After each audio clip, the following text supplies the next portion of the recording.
But what I am interested in was the update that I gave you there that came in from the Daily Mail and Nathan Salt basically saying that Manchester United are not looking for a goalkeeper and that they are happy to stick with Onana. Ruben Amorim is more than comfortable with starting and finishing the season with Andre Onana in goal for Manchester United.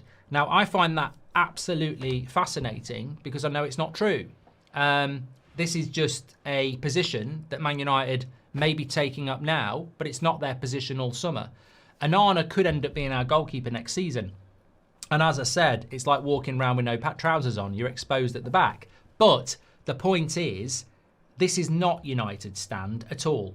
This is not what United have been trying to do, and it's not what Amorim's trying to do.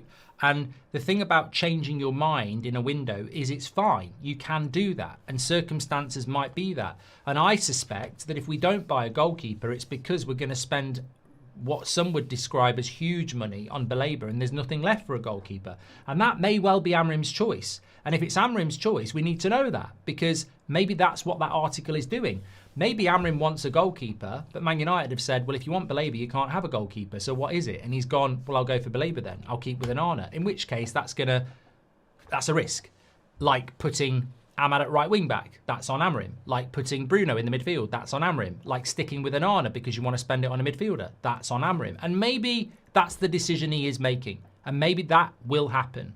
But what we cannot rewrite is that we've always been happy with Onana and that we didn't want a goalkeeper. Because are you telling me that it's a lie that every credible journalist has told us that Man United approached Aston Villa for Emi Martinez a month ago?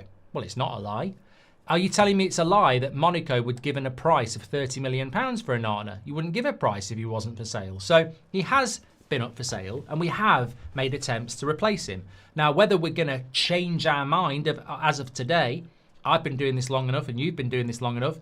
I'm not going to sit here and say there's absolutely no chance that we won't buy a goalkeeper because I'm not in charge. You're not in charge. And a decision could have been made this afternoon that we're no longer buying a goalkeeper because all the money's going on Baleba. And that may be the case. But I still think we'll sign a goalkeeper because if you want a goalkeeper and you've tried to get a goalkeeper, that shows everybody what they can see with their eyes, that Amorim and Wilcox think the same as us. He's not reliable. And in a season where you need reliability, that goalkeeper would have to have a bloody personality transplant. So I don't think for 1 minute we're not going to get a goalkeeper.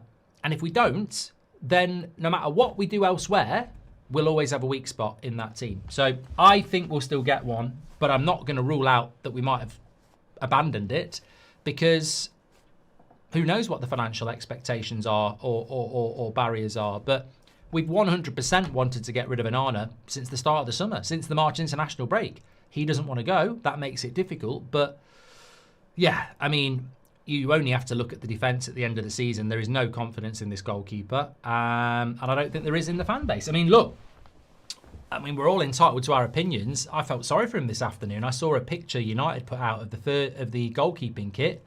I thought, I'll check the replies. I wish I hadn't. Let's just say it wasn't encouraging. And the most mild ones were get out. So I think I'm not going to change my opinion on this. We absolutely need to sign a goalkeeper, and it's an interesting one, isn't it? If I pose the question to you, if we get Baleba and we've got Sesko, Cunha and Mbeumo, but we keep Onana in goal, where do you think we finish? We could get fifth, but he could also cost us fifth, and that's the risk, isn't it? And if it works, well done, Amorim, well done. If it doesn't work, you're going to get criticised because everybody said you should have done something about it. So let's wait and see.